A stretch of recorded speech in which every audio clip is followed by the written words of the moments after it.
So very warm welcome from me. I'm Rainer Forst speaking and welcoming you on behalf of the Normative Orders Research Center to the first of a series of lectures on the rule of law and democracy as part of our larger postdoctoral series on norms, plurality, and critique. The series is organized by María Emilia Barreyro, who is also commentator today, as well as by Sophie Meller, who will comment on a later paper in the series, and Carlos Galvez Bermudez, who will also introduce the speakers today and who will also be commenting on one of the other lecture series. Carlos is gonna say a few words about the idea of this series, which addresses the important issue of the crisis of democracy and what this crisis means for the relation between democracy and the rule of law. There will be philosophical discussions about the relation of the Rechtsstaat and democratic autonomy. There will also be reflections on institutional issues such as the role of constitutional courts and judicial review.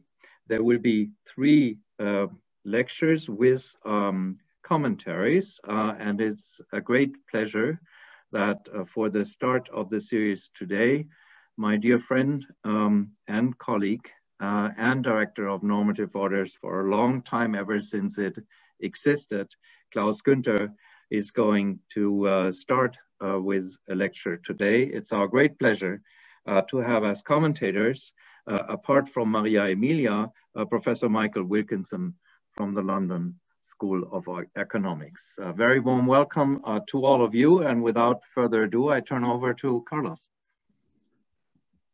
So, hi. So thank you very much, Rainer, for this kind introduction, not only from me, but on behalf of my dear colleagues, Emilia Barreyro and Sophie Meller. We would like to thank to you and to all of you for being with us today. We are delighted to see so many people joining us. Also, we would like to thank to the Research Center on Normative Orders and to all of our speakers, the commentators, for having accepted our invitation.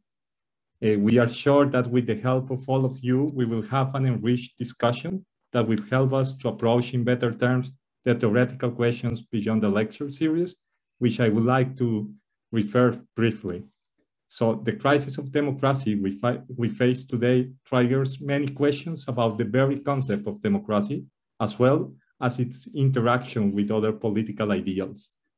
Some of those who embody this crisis claim to speak in the name of the people and contradict at the same time the most basic democratic institutions of constitutional state. That push us to look at one highly contested issue, which is the relation between democracy and the rule of law. We aim to explore the conceptual connection between these two contested concepts, the rule of law and democracy, through a multidisciplinary dialogue that combines philosophy of law, history, and political philosophy. As you had seen in the program, the lecture series is divided in three main sessions. Each of them will approach the theoretical problem from a different perspective. So let me just first remind you our program. Today we will have Professor Klaus Gunter talking on crisis of democracy, rule of law, and rule by law. Next Friday, we will have Professor Herlinde Bauer-Studer talking on constitutivism and the rule of law. And finally, the 9th of April, we will have Professor Cristina Lafont talking on the democratic case for judicial review, a participatory interpretation of the internal relation between the rule of law and democracy. Now, I would like to introduce today's speaker. Today's main lecture will be given by Professor Klaus Gunter. Professor Gunter studied philosophy and law in Frankfurt am Main, where he did his doctorate under the supervision of Professor Habermas. Professor Gunter has had offers from different prestigious universities as the European University Institute in Florence, the University of Rostock, and the University of Zurich. And since 1998, he holds the chair in legal theory, criminal law, and criminal procedure law at the Goethe University in Frankfurt. He was fellow at the Wissenschaftskolleg in Berlin and has been invited to speak literally around the world, from Brazil and Colombia to Israel, New York, Siberia. Professor Günther also has had multiple visiting positions in different really prestigious institutions. Let me just mention some of them. He was visiting professor for comparative criminal law at the Buffalo Law School, a visiting fellow at Corpus Christi College at Oxford University, a visiting professor at the School of Advanced Studies in Social Science in Paris, a visiting professor at the London School of Economics, and a visiting professor at Sciences Po Paris. Professor Günther is the current president of the German section of the International Association for Legal and Social Philosophy, the IBR. He's also member of the Research Council at the Institute for Social Research in Frankfurt, member of the Scientific Advisor Board of the Fritz Bauer Institute, and as Rainer mentioned, he was for more than 12 years a co-speaker of the Cluster of Excellence on Normative Orders. Currently, Professor Günther is the Dean of the Law Faculty in Frankfurt. I think that probably is the first digital Dean of the faculty. Now, let me introduce our two commentators, Professor Michael Wilkinson. Mike Wilkinson is Associate Professor of Law at London School of Economics, studied at University College London, the College of Europe, Brooks, and complete a PhD at the European University Institute in Florence. Prior to taking up his post at LSE in 2007, Mike was lecturer at Manchester University, Fulbright Research Fellow at Columbia and NYU, and was called to a bar in 2000. He has also taught at Cornell University as adjunct professor of law and been a visiting professor at University Panthéon-Assas, Paris, National University of Singapore, and Keio University in Tokyo. And Dr. Emilia Barreyro. María Emilia Barreyro is a postdoctoral research at the Research Center Normative Orders in Frankfurt University. She studied law and philosophy in Buenos Aires, and in 2016, she obtained her doctorate in law at the University of Buenos Aires in Argentina. She researched and investigates questions of philosophy of law, political theory, and has published her works in international journals, such as Constellations, Jurisprudence, Insomnia, among others. Now, please join me welcome our distinguished guest, Professor Günther. The floor is all yours. Thank you for accepting our invitation. Thank you very much to Rainer and to Klaus for this kind introduction, which was much too long. But nevertheless, thank you so much. I have to apologize for only submitting a draft to Mike and to Maria Emilia. I elaborated a little bit more on one paragraph in the end, but it didn't change my argument. So it's even if it's new, it doesn't change anything in the line of argument. So don't be upset.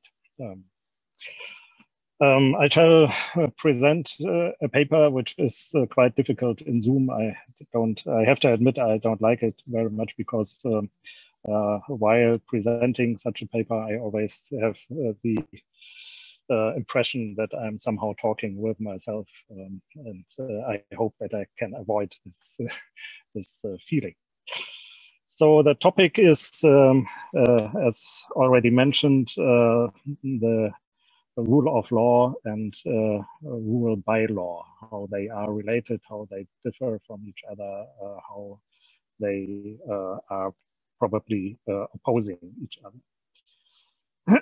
So in an article on the new despotisms of the 21st century, John Keane, I hope I pronounce him correctly, characterizes recent authoritarian governments by a turn from the rule of law to a rule by law.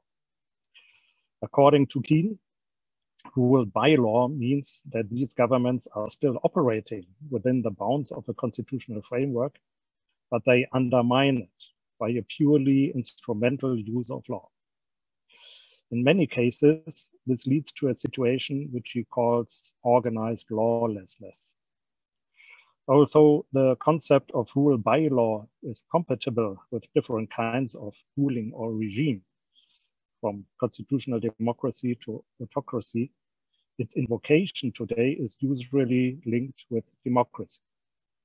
Rule by law, so it is said, fits better with democracy than rule of law. Those who defend this view often use a simple definition of democracy as the rule of the sovereign people.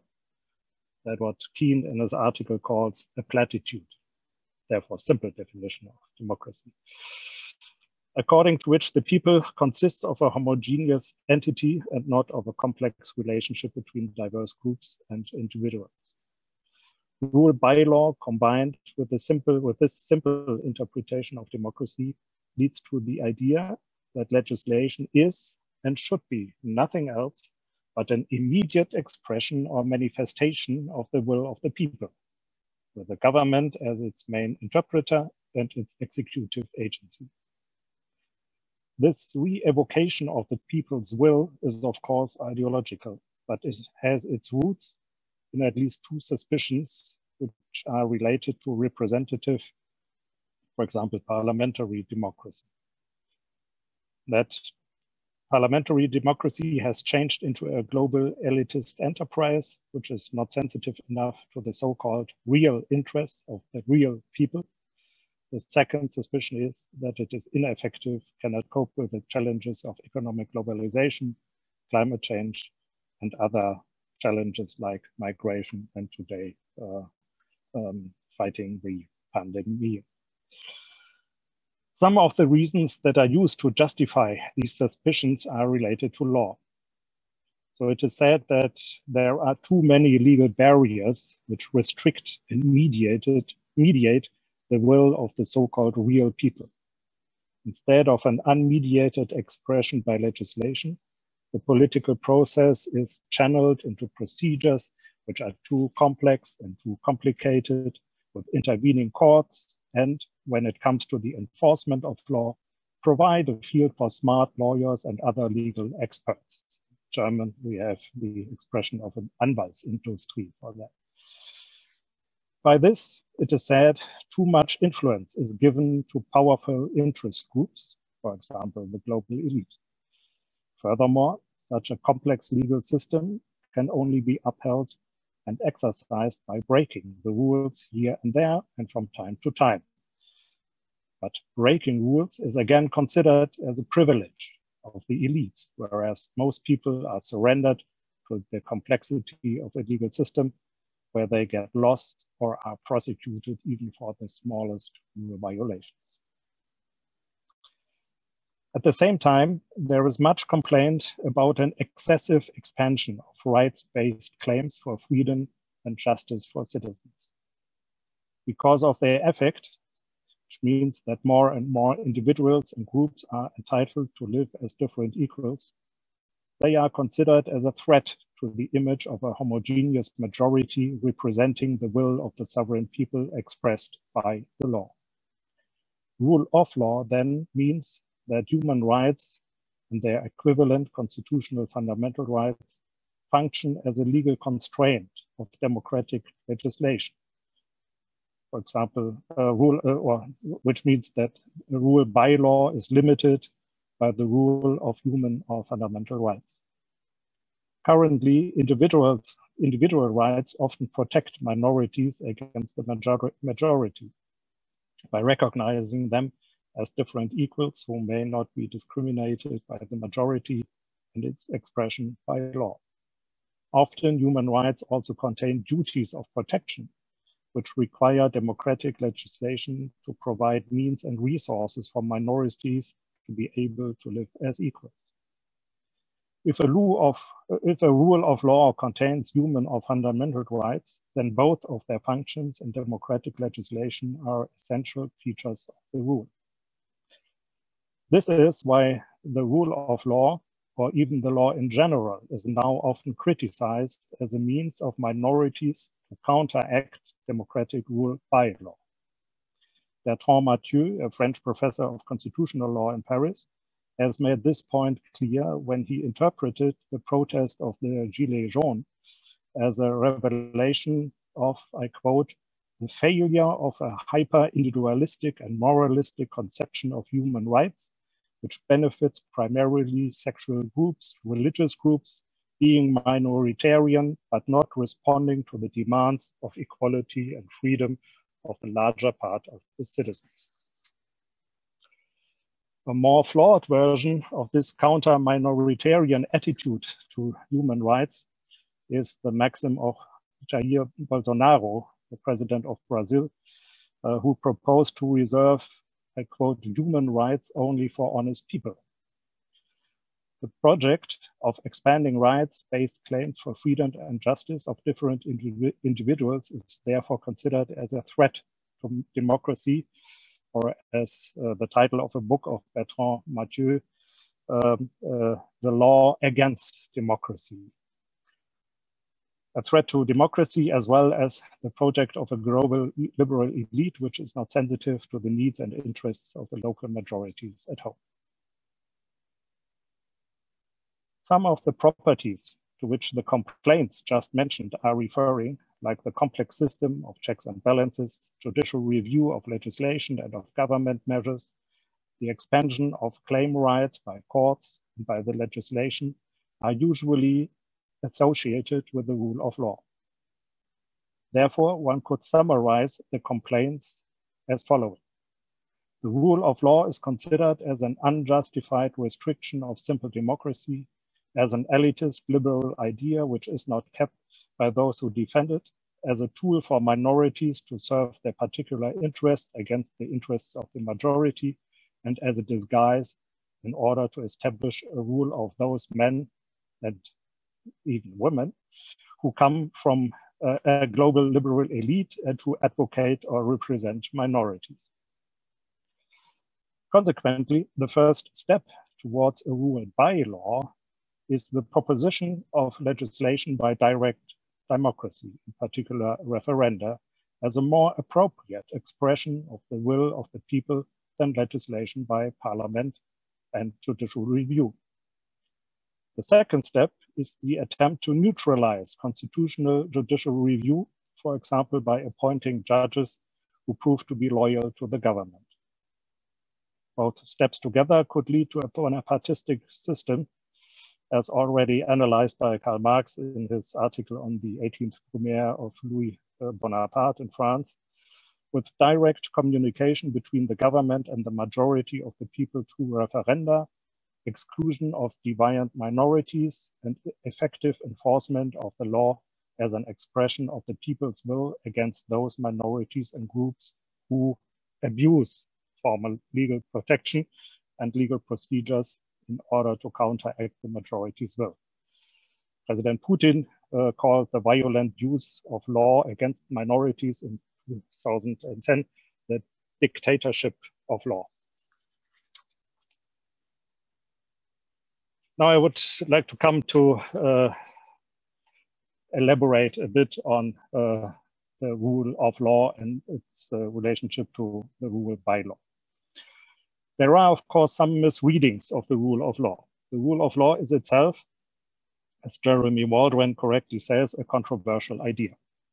The ancient opposition of rule of law and rule of men has not led to a clear preference for the first alternative. Those who defended the rule of men claimed that it is better to be governed by virtuous and wise men than by legal norms, which were enacted and are applied by men with a bad character. The opposition of the rule of law could suggest that the law operated somehow autonomously and automatically with human beings only as its executive agents, like Montesquieu's often quoted characterization of the judge as a mere bouche de la loi. Of course, rule of law implies that the law is applied and enforced by human beings, but it requires that those who have and who use power have to justify their actions with regard to a law. The law is characterized by its semantic properties of generality and impersonality, and it has to be enacted in advance. The law is also enacted by men, but they have to justify their action, again, at least with regard to procedural rules of legislation, today usually also with regard to the Constitution. On the other hand, rule by law does not mean that the rulers may use their power arbitrarily and take any measure against any individual they want, although this is in fact often the case in states which claim to govern with rule by law. That's what Keen calls organized lawlessness, or Ernst Fraenkel described with regard to the Nazi system as a dual state. If it is the law by which the rule is exercised, it has to have at least the same semantic properties as just as explained: generality and impersonality, and it has to be enacted in advance. So far, rule of law and rule by law have the same formal and semantic properties of law in common. This does entail a basic claim to equality, which means to treat like cases alike and unlike cases differently in legislation as well as in application. Furthermore, both types of ruling presuppose that men and women play an important role. They have to enact, to apply, and to enforce the general and impersonal rules of the law. So far, one could say that rule of law entails rule by law. Differences begin when one has a closer look to what it means that the use of power has to be justified with regard to a pre-established law and with regard to the relationship between law and democracy. With regard to the first, so the justification dimension, the question is how strict the rule of law is ruling, or how strict it is binding the men and women. One could speak of a scale between rigidity and pure discretion. Every legal system contains legal norms which allow for discretion. This is not only true for constitutions, which give discretion to the legislator, but also to the executive branch, the administration, which has discretion to make use of its power. As Günther Frankenberg has pointed out, this is an unavoidable authoritarian element, even in liberal constitutions. Although here, discretion is tamed by the constitutional framework. But there is, of course, the other extreme of pure discretionism. The same is true for judicial application of the law, either in cases of explicit empowerment of the judges to make use of their discretion, or in cases of indeterminacy of a legal rule, or in hard cases of norm collision, when the law has to be interpreted with regard to new cases not anticipated by legislation. Again, one could distinguish extreme cases of strict obedience to the literal and historical meaning of a statute. In the US, I think it's called originalism, and the discretion of judges to establish a new legal rule. The latter case would turn out to be a type of rule by men, which means judge-made law. With regard to the second dimension, the relationship between law and democracy, I take up Waldron's distinction of formal, procedural, and substantive theories or possible meanings of the rule of law. With regard to the formal meaning, rule of law and rule by law are the same. It requires nothing more than a justification of any governmental or judicial action by a pre-established and general as well as impersonal legal norm. It is therefore compatible with many kinds of ruling or government, and not necessarily only with democracy. This could also be true for the procedural meaning, according to which rule of law means that legislation as well as legal adjudication and administrative enforcement of law have to keep pre-established legal procedures. Prima facie, this is applicable to a monarchy as well as to a democracy. So, for example, the German Empire of 1871, which was a monarchy, was praised for its strict rule of law in public administration. Controversies begin when it comes to the question whether the procedural meaning includes certain legal protections of the participants. in particular in court procedures, but also with regard to legislative procedures. A prominent example of procedural legal protections are those which are included in human rights. For example, procedural rights of the defendant in criminal prosecution and in a criminal trial can come into conflict with the concept of a rule by law when it is understood as the effective enforcement of the majority's will. The same is true when the legislative procedure includes some fundamental rights of minorities which may not be overruled by legislation or by a referendum. But this claim that legal procedures are always and necessarily linked with human rights is controversial and is often considered as a substantive, not a procedural interpretation of the rule of law. Finally, it is controversial whether the procedural meaning of the rule of law excludes certain types of legislation and allows only for a parliament as a legislator. As Franz Neumann has pointed out in his study from 1936, the German Rechtsstaat tradition is compatible with different types of legislation, as long as the government operates according to the previously established general law, preferably statute law. According to Neumann, this was the result of a compromise between monarchy and bourgeoisie in Germany.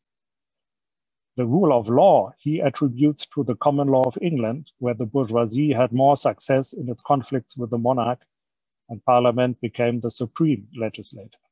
According to Neumann, the rule of law always and necessarily requires a parliamentary law. This interpretation is of course imprecise because in its emphasis on the legislative sovereignty of the Queen and Parliament, it fails to see the fact that the common law is to a large extent judge-made law. This leads to a further type of the rule of law, according to which common law grows and develops under its own steam, as Jeremy Waldron characterizes it, which in fact turns out what Bentham called law made by judge and co. Nevertheless, it is unclear whether the procedural meaning of the rule of law favors only one type of legislation. To summarize, the formal and the procedural meanings of the rule of law beg two questions. First, whether it requires a democratic legislator or whether it is compatible with any kind of legislation as long as legislation results in general and impersonal legal norms, which govern the judiciary and the administration. And second, whether human rights are an essential part of the rule of law or not. So far, we haven't found a clear difference between rule of law and rule by law. These questions become even more intricate when one turns to the third meaning of the rule of law, the substantive meaning. Substantive could mean, first, as already suggested by Franz Neumann, that rule of law means legislation by a sovereign parliament. If so, one could say again that rule of law and rule by law coincide when both concepts are related to democratic legislation, at least if the parliament is elected by a democratic vote and proceeds according to democratic procedures. Differences begin when it comes to the central question whether and how and to what extent the legislative power is subordinated to and bound by the law. For Baudin, Hobbes, and other theorists of modern government, the sovereign legislator could not be bound by his own law, because if he was, he could not change the law which he enacted. But this is not only a problem with regard to the law, which has been enacted by the legislator, and which later was solved by the institution of the separation of powers, checks and balances. It becomes a serious problem with regard to a higher law, which takes precedence over the positive law enacted by any legislator, in particular if the higher law consists of human rights. Although it is as controversial as anything in the interpretation of the rule of law, there are some authors who defend the claim that the rule of law in its substantive meaning necessarily entails the subordination of legislation to the law of human or fundamental rights. Many modern national constitutions of democratic states have already included human rights as basic or fundamental rights as an essential part. Nevertheless, there are, of course, many differences with regard to whether at all, and if so, to what extent legislation is bound to fundamental rights, and whether these rights have a declaratory meaning only, or if they are legally designed as individual claim rights, which can be brought as an action in court. If so, rule of law necessarily means rule of supreme constitutional law, including fundamental and human rights, to which legislation has to submit. This meaning of the rule of law, the substantive meaning of the rule of law, obviously opposes the rule by law.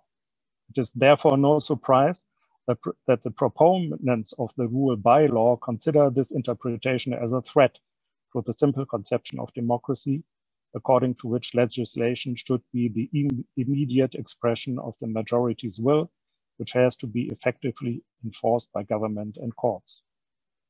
Human rights mostly protect minorities, and they are progressively expanded as individual claim rights to freedom and justice of different equals. As such, they could restrict legislation with the legal remedy of judicial review. They restrict adjudication by judicial interpretation of legal rules in conformity with the Constitution, and they restrict administration and enforcement agencies by procedural rights in court procedures and in administration. For some time now, they are also interpreted as entailing protective duties, which oblige the legislator to actively take legal measures to improve the conditions of disadvantaged and marginalized groups in society. It is exactly this property of human and fundamental rights which are rejected by rule by law proponents as Bertrand Mathieu said, a hyper-individualistic and moralistic conception of human rights, which has become an enemy to democracy. Now it would be too easy, a too easy way out of this problem to try to argue against the rule by law with the substantive interpretation of the rule of law as outlined above. This interpretation has its own problems, which are extensively discussed, which were extensively discussed some decades ago, and they are still are discussed with regard to the rule of constitutional or supreme courts, which are authorized to review legislation if it were in accordance with constitutional fundamental rights and procedural requirements of the legislative process. Part of this debate was concerned with the risk of an imbalance between legislation by representatives who were elected by the people and judges who were appointed but not elected and who had the power to invalidate the majority's vote of democratic legislation. But the institutional constellation of a parliament with sovereign legislative power on the one side and a constitutional court which is empowered to invalidate democratic legislation if it found it unconstitutional on the other side, is rooted in a problem which has already been discussed above with regard to the rule of law. The substantive conception of the rule of law, which subordinates legislation to human rights, faces the same problem of indeterminacy now with regard to human rights. Human rights are also in need of interpretation with regard to varying social conflicts. They can collide with each other in different cases, and they are often incomplete with regard to new and unforeseen cases. Although the critics of judicial review of legislation argue within the framework of a constitutional rule of law, some of them justify their criticism with reasons which belong to the conception of a rule by law. With this debate in mind, it would be hypocritical to simply defend today a hierarchical substantive interpretation of the rule of constitutional law against a direct democratic rule by law. One should not suppress one's past criticism when today the rule by law is often defended by right-wing populists and authoritarian regimes. This can be made clear if we take as an example what could be considered as one of the most radical critical views of the relationship between the rule of law and democracy, which led to a leftist version of the question law against democracy by Miguel Albenzur in his book Democracy Against the State, published in French in 1997. Albenzur interprets Marx's critique of the chapter on the state in Hegel's philosophy of right, where in the paragraph 279, Hegel attributes sovereignty to the monarch and rejects the idea of a people's sovereignty. According to Marx, sovereignty can be grounded in the democratic constituent power of the people only, so that, quote, democracy is the resolved riddle of all constitutions.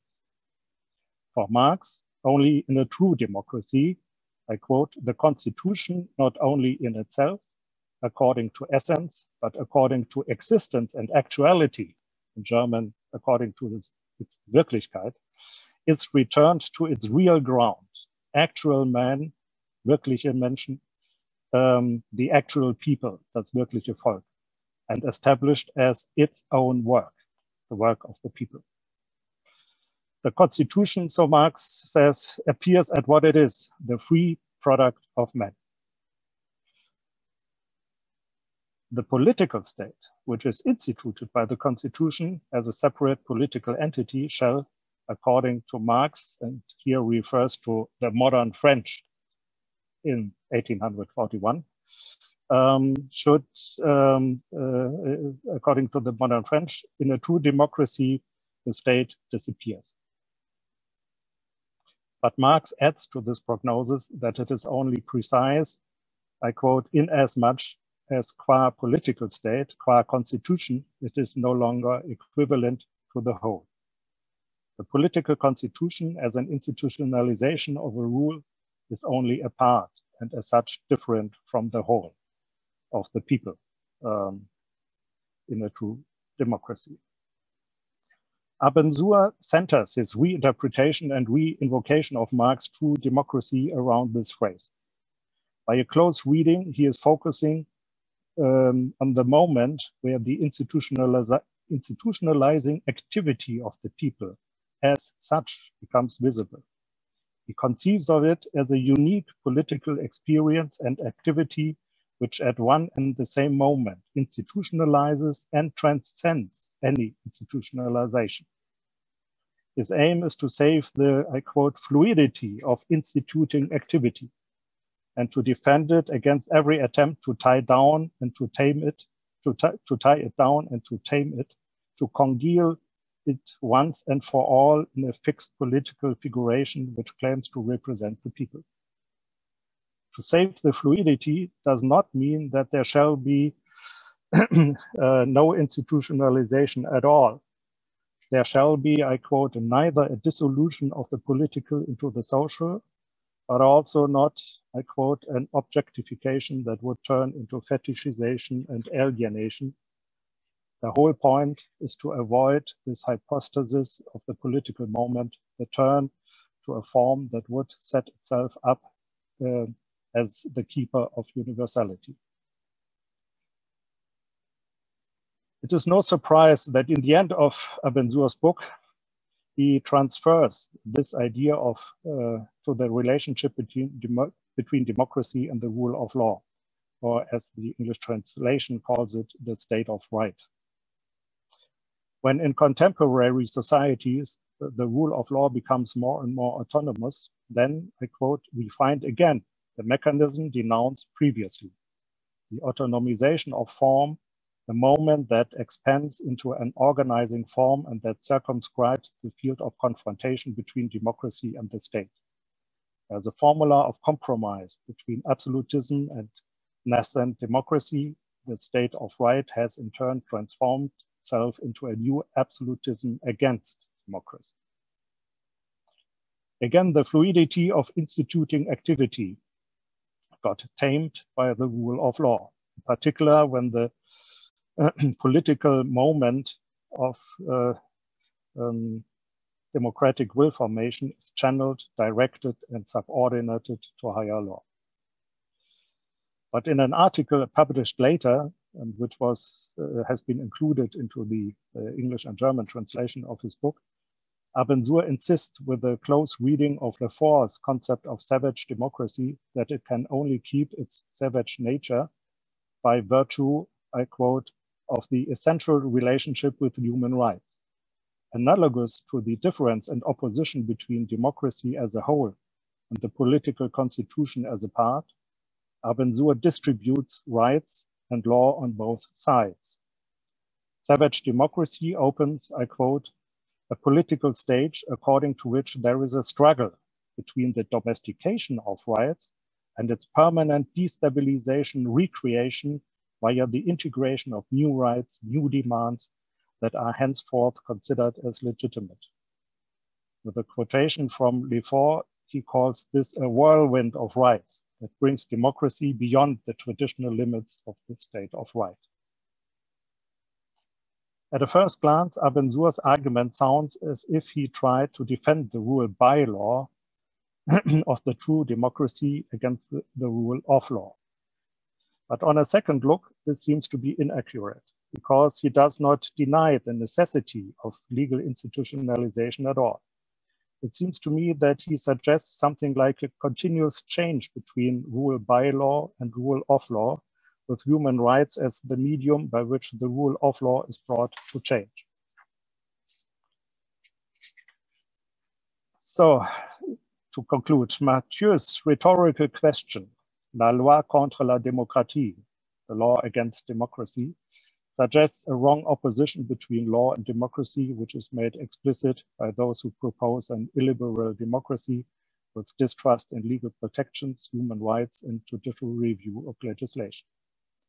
But being obsessed with the democratic deficits of a constitutional rule of law, they miss the rule of law deficits of the simple conception of democracy.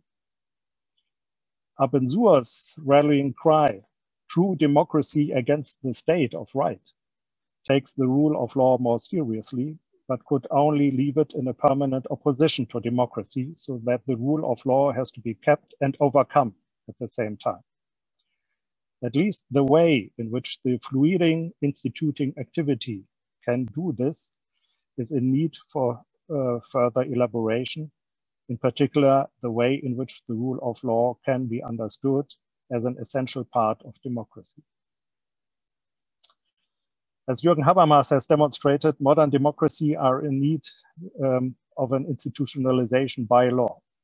Institutionalization of democracy by law does not only mean that democratic legislation requires legal procedures, which have to be established in advance, usually in a constitution.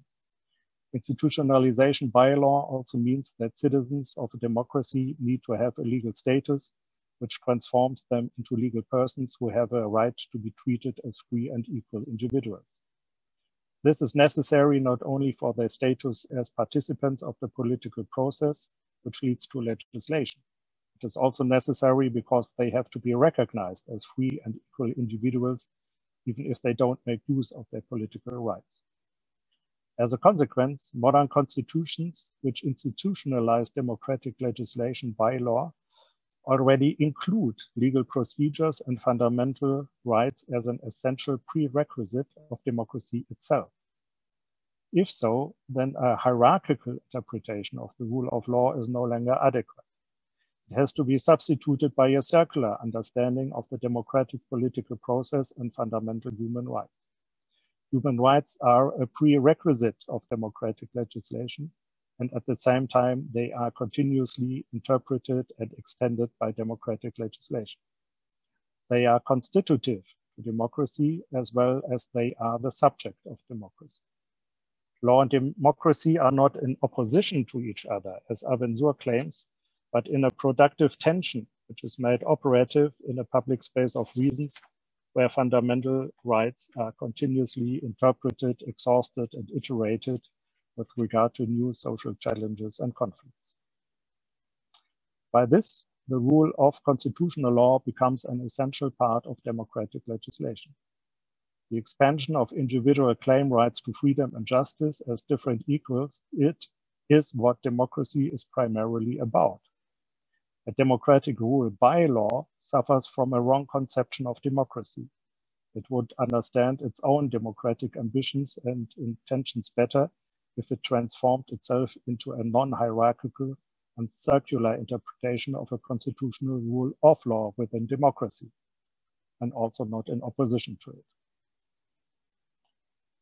This leads to the conclusion that rule of law, democracy, and human rights are inseparable, although they have different meanings and different functions for the integration of a decent and just society.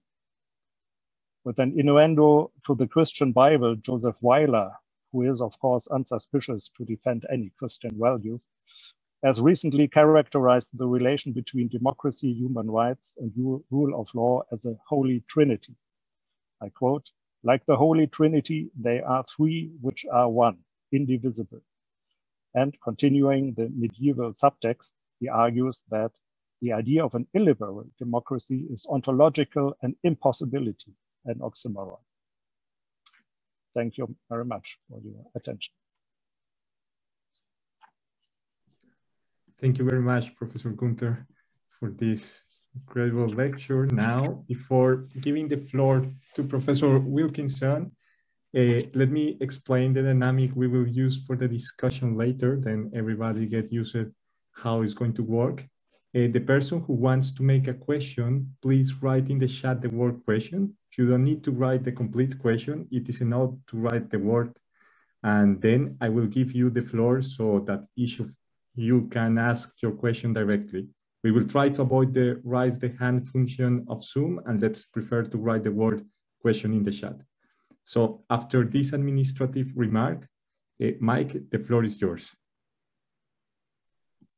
Thanks very much, Klaus, and thanks to Sophie for the invitation, and thanks to Günther for Professor Günther, Klaus Günther, for this paper and sharing it with me.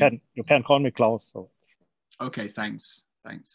And it's an enormous pleasure and privilege to be commenting on the paper here in this seminar. So thanks very much.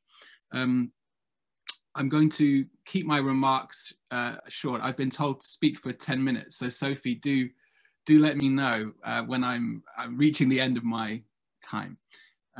I'll start with a basic agreement, two basic agreements, but then focus on what I'm not sure if they're disagreements, but rather maybe differences in emphasis. And it'd be interesting to know how much Klaus would be willing to accept my suggestion to place the emphasis in some different places, and perhaps partly because of the level of abstraction at which the paper is pitched, and a lot of my own work in constitutional theory is pitched at a slightly more concrete level, and so I wonder if that also explains some of the differences. But let me start with the agreement, which is that we should reject the notion of an opposition between the rule of law and democracy, and accept this idea of a tension, indeed a productive tension,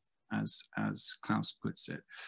But in a sense, what my concern, and it partly perhaps it's a concern of strategy, but also I think there's some conceptual differences underlying it, is that there is a tendency also for the rule of law liberal to ignore that productive tension and conflate democracy with, or even reduce democracy to, the rule of law, which I think is an equally problematic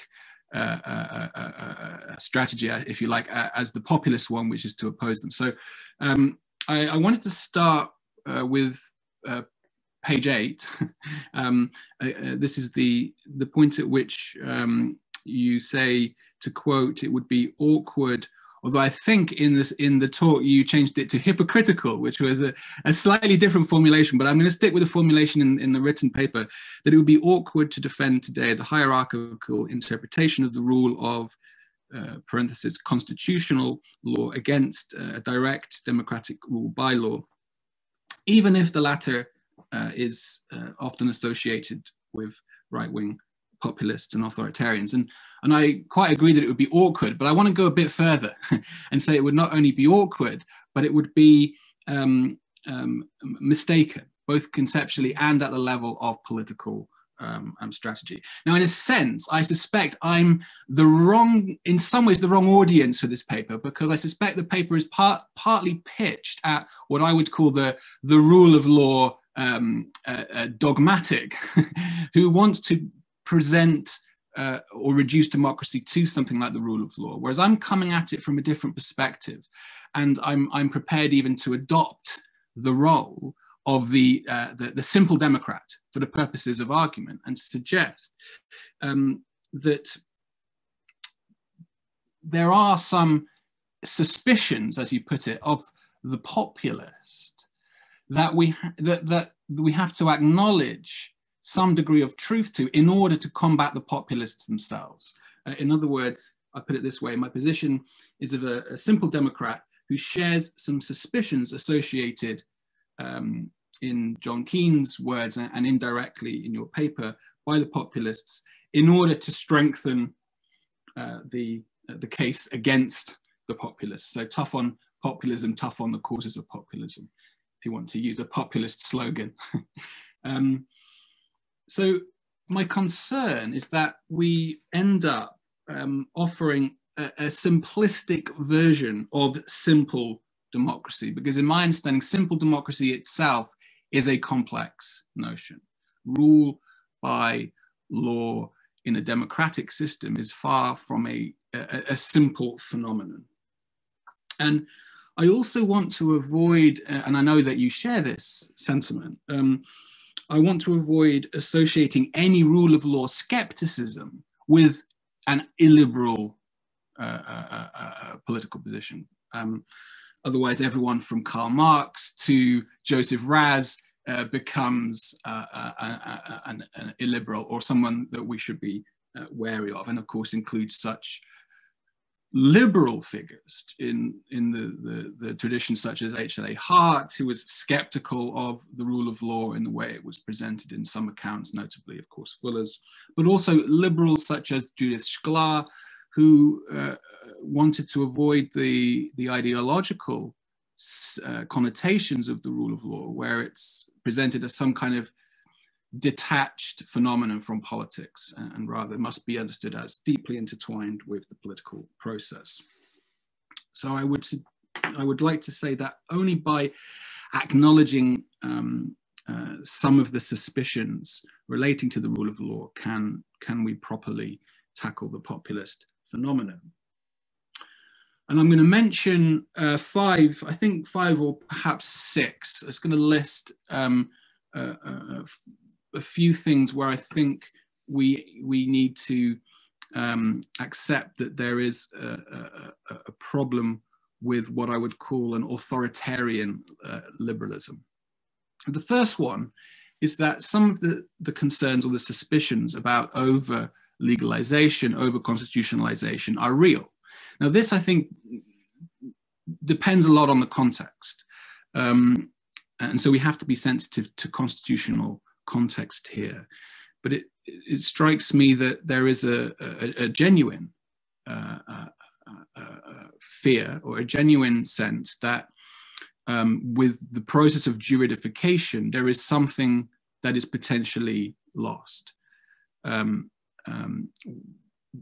Perhaps most notably in the European context, in the case of the supranational constitutionalization, we've seen, for example, in the work of Fritz Sharp, who shows, I think, very convincingly how over-legalization, over-constitutionalization can be a genuine problem, particularly once we integrate the political economy dimension into the equation and think about the way in which constitutionalization of certain economic policies becomes deeply debilitating of the democratic process. And indeed that legalization itself is no neutral way to resolve conflicts of rights. Even if we move it to the level of a rights discourse, we have, as we know from the context of EU law, various conflicts of rights that will be resolved by the judicial process, but in a way which often puts the democratic process to one side.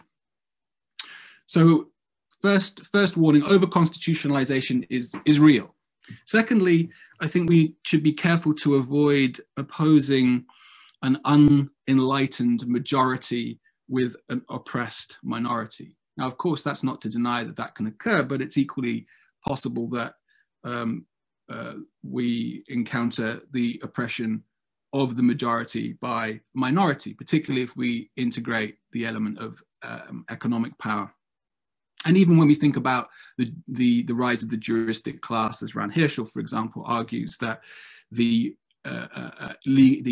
accrual of power by the judiciary through their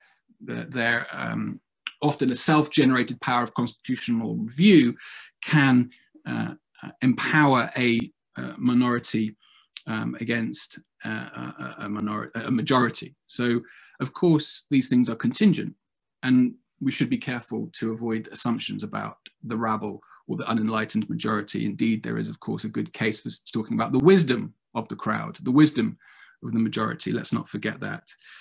Thirdly, I think we have to be careful in terms of conflating various forms of democracy. There is representative democracy, there's Westminster-style democracy, there's direct democracy, and I think a lot of the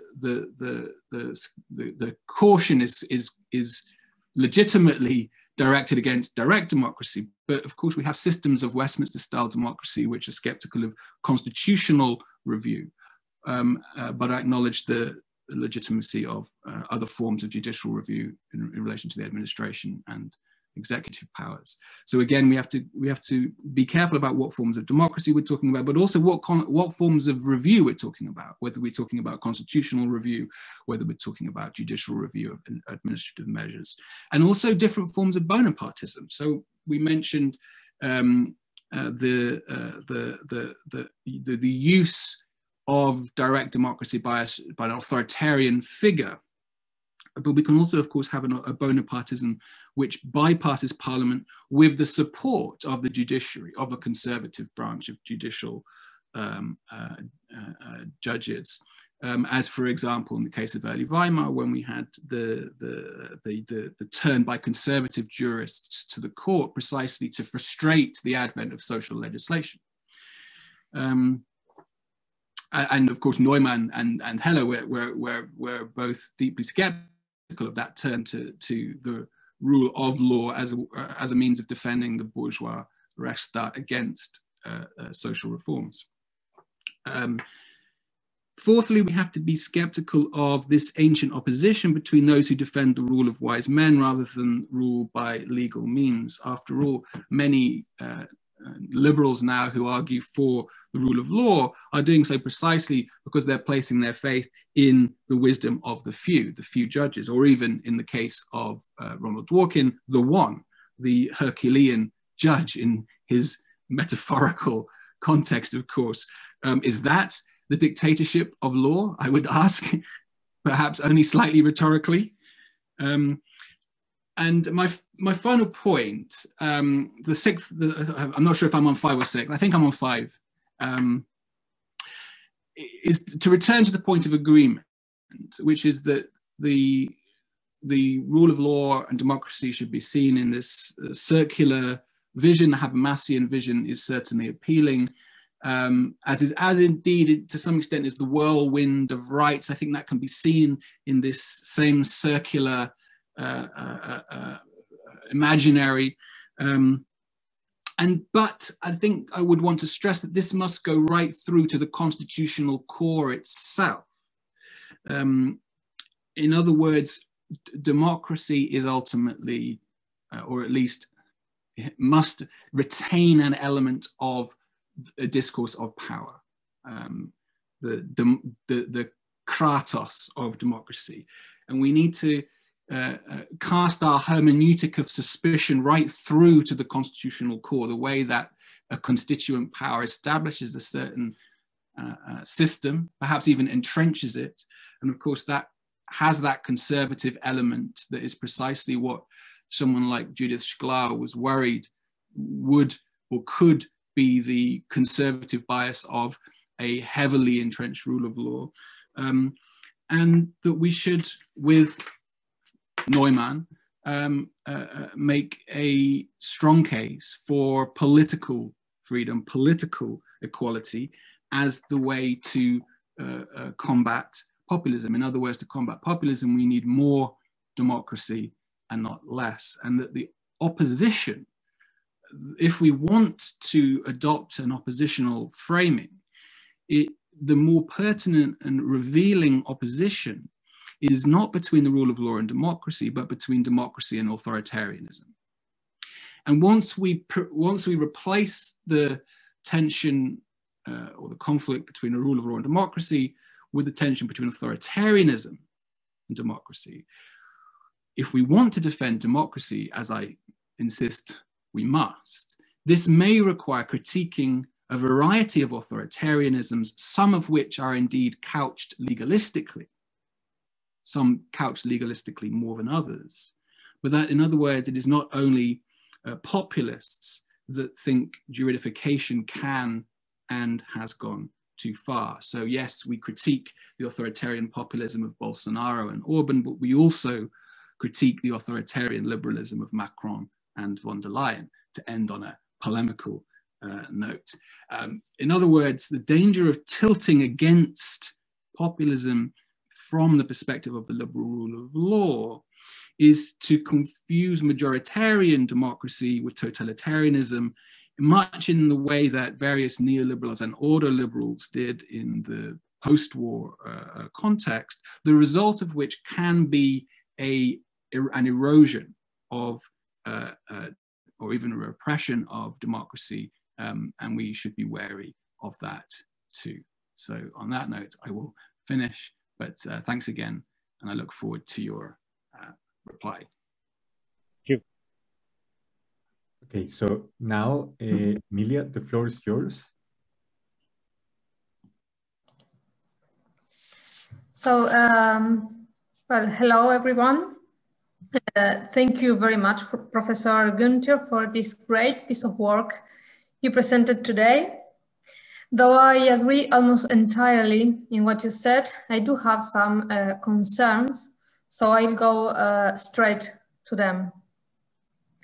The main concern I would like to address is related to one of the two elements of the non-hierarchical and circular interpretation of the constitutional rule of law within democracy you present, which is the democratic element. More specifically, the conception of democracy that underlies your argument, since you state that a democratic rule by law suffers from a wrong conception of democracy. So you drew two pictures of democracy in your presentation. The first one is characterized for being intrinsically defined by the principle of popular sovereignty. It is what you connect to the concept of simple definition of democracy, as John King calls it, and it corresponds to a populist understanding of politics. There, the idea of a sovereign people seems to be necessarily defined as an homogeneous entity which will be interpreted by the government and its executive agency. Legal procedures are conceived as a restriction or even a distortion of the will of the so-called real people. The majority plays here a leading role.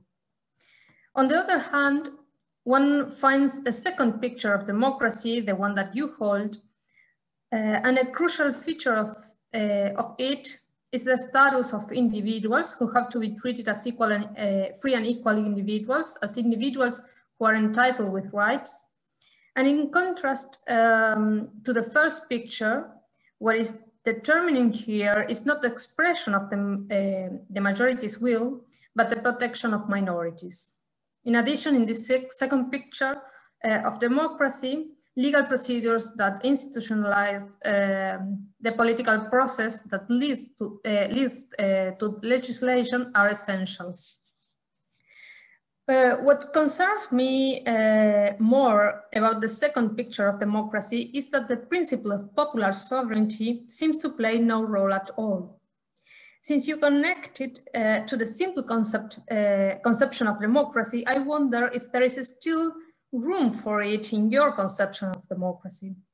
I can't avoid to think at this point in the Habermasian reformulation of popular sovereignty in terms of procedure, for which sovereignty was practically dissolved in subjectless and anonymous forms of communication. I would love to hear more about the role of this principle in your approach. I wonder whether it is still present here, or you just got rid of it and consider only the individual political rights instead. The answers to these questions, to these concerns, might illuminate what makes democratic the legislation that is needed to interpret and extend fundamental rights as part of the, let's say, symbiotic relation between rule of law and democracy. In your presentation, the democratic feature of legislation was defined as non-detrimental to the status of individuals as free and equal beings, and at the same time, a product of a particular kind of legal procedure that respect that status. But it is dissociated from the will of the people, if there is such a thing. Either this approach would consider democratic a legislation with these two mentioned features, even in case it contradicts what the majority of citizens want, or it believes that the institution of actual democracies do represent more or less faithfully what the citizens want. I would like to hear a bit more about how you conceived the connection between the democratic feature of legislation and its representativeness of the people's will, even in case that will entails undemocratic values. Finally, another concern I would like to express related to the circular interpretation of the rule of law and democracy is the suspicion that we are relying too much on the institutions of political system, let's say the human rights as they are declared in our constitutions on the one side, and the legal procedures that lead to democratic legislation on the other side.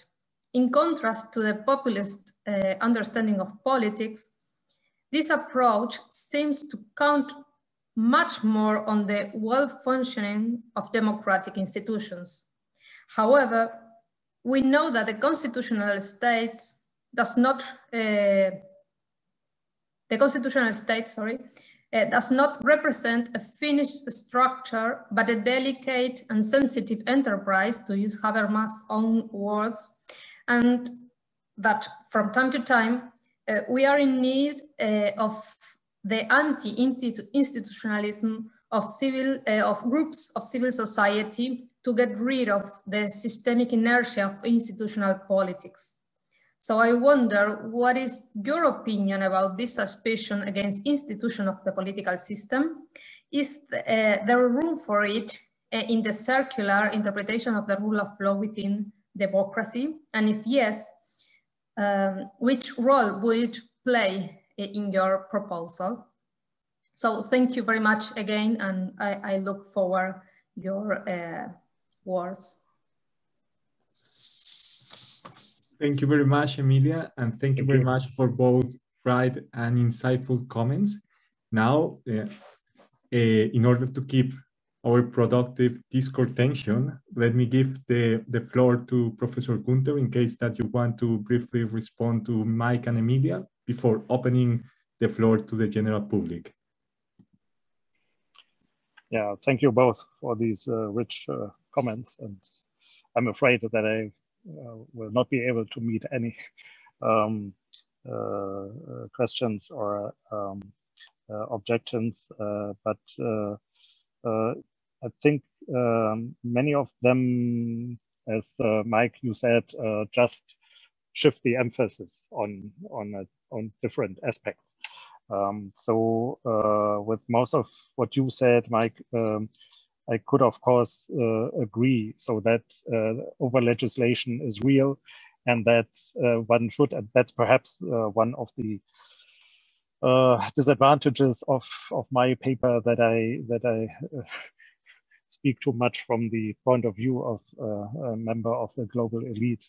Whether, of course, I don't know whether I'm a member of the elite, but at least from this perspective, and to somehow disregard the insights and the sensitivity of those who probably misleadingly think that populist movements are much more appropriate to democracy. So over legalization, juridification, that this could lead to a disconnection between law and democracy, I completely agree. So my defense of the rule of law was not meant to ignore the deficits of a rule of law used as an instrument of over-legalization. And perhaps I should have made that more clear in the paper. And also, I mean, that it's not just the opposition between an unenlightened majority and an suppressed minority, of course, is true. And I mean, you are completely right that it could be the case that minorities can dominate a majority by the rule of law. That's obviously true. You mentioned Franz Neumann's analysis.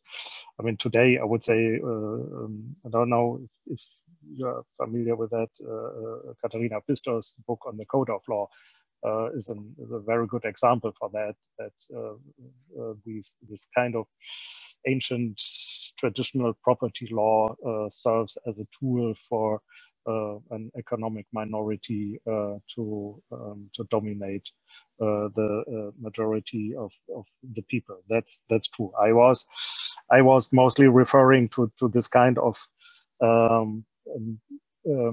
criticism, populist criticism, that thinks that rule of law, in particular with regard to human rights, does pay too much attention to these oppressed minorities, but and does not really take into consideration the majority of the people, as in this quotation from Bertrand Mathieu says, well, that's human rights become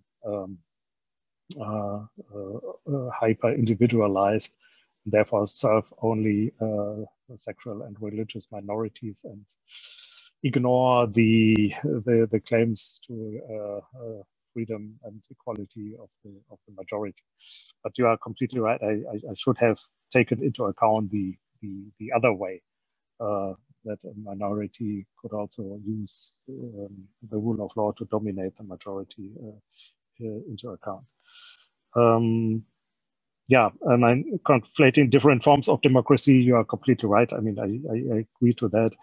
And yeah, the rule of law and the rule of wise men, of course, yeah, of course, often, I mean, Dworkin is a very good example. I mean, he, in a discussion, he said once that he thinks that the judges of the German Constitutional Court, that would be the best way to interpret the rule of law. And this is exactly what you meant with rule of wise men. If the rule of law turns into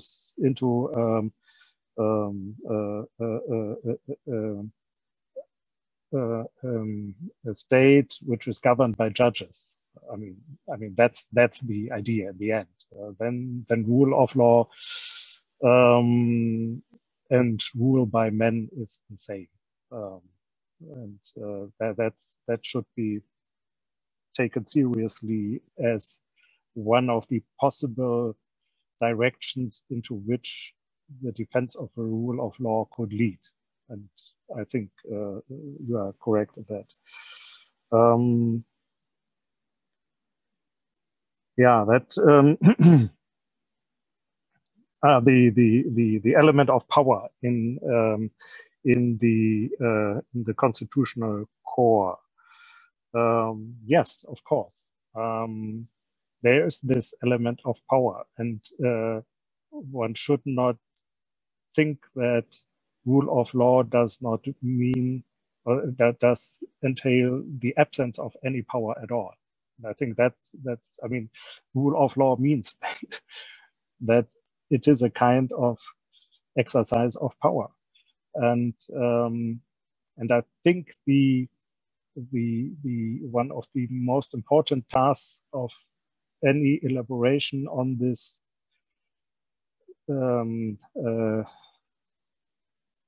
tension between rule of law and democracy should take into account this element of power and try to tame it and to exercise it at the same time. I mean, and that's the difficult task. And I mean, one of the reasons why I would like to defend the rule of law and any kind of legalism is that this is the way, I mean, to exercise power in a way which can be put under the pressure of public justification. And that this is different from other ways to exercise political power. But this does not mean that there is no power, no more power anymore in the political realm. And of course, even in a perfect world of rule of law, there is always the risk that power exceeds the law, that power abuses law, that and so on and so on. But I think legal control of power is the only remedy against these risks. And that's what I would like to defend. And of course, that this is a democratic power is perhaps something which is part of the restrictions of power, that it is, I mean, empowerment of the people, but it is also, I mean, a kind of restriction because it denies any kind of arbitrary power against minorities, for example.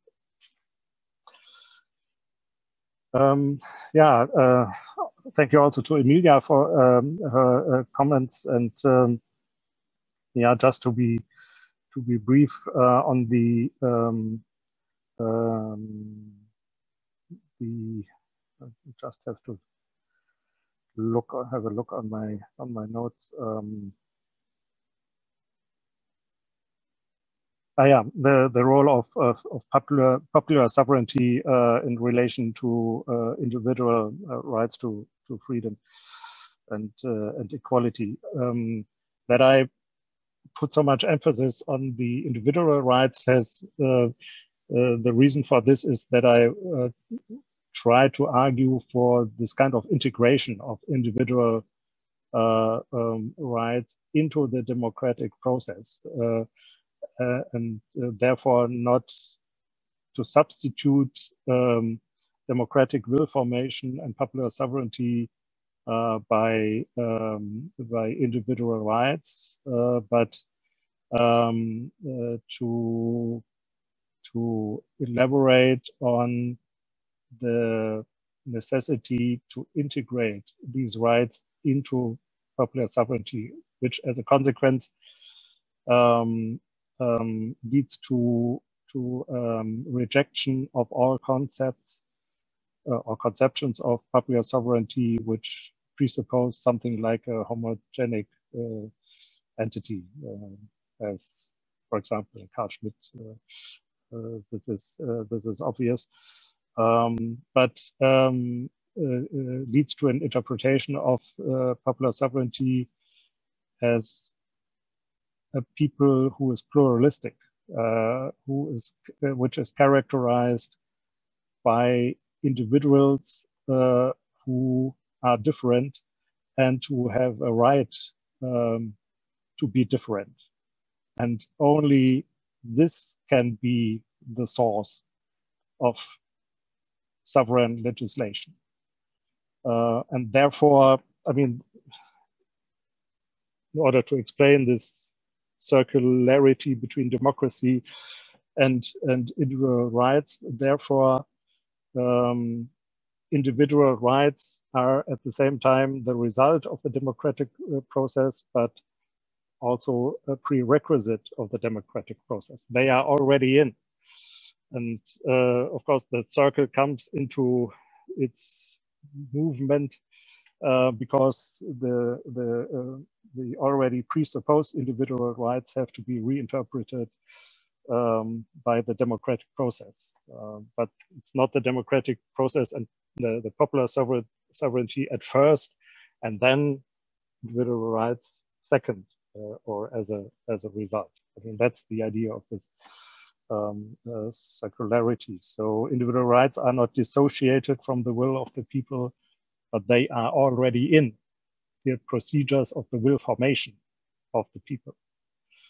And this, of course, is a kind of restriction, but it is at the same time something like an enabling condition for a pluralistic will formation of the people. Yeah, and perhaps this is also already an answer to your second question on the role of political rights and on the relationship between the institutionalized political system and the anti-institutionalism of civil society. Because if we take this circle seriously, there is no definite, determinate interpretation of human rights as an essential part of the political process itself. But it could only be an ongoing process. And I mean, that comes close to Albensur's idea of a institutionalization and overcoming any institutionalization at the same time. But I think one has to think or to elaborate on this process a bit more than Albensur does, because they are, I mean, the political moment often is this kind of expressivist fluidity, and I think it has to put to reinterpret it in this kind of circularity between institutionalization and anti-institutional movements in civil society. I mean, because even the anti-institutional movements in civil society, if they succeed, they will end in new institutions. And so the process moves on of institutionalization and deinstitutionalization.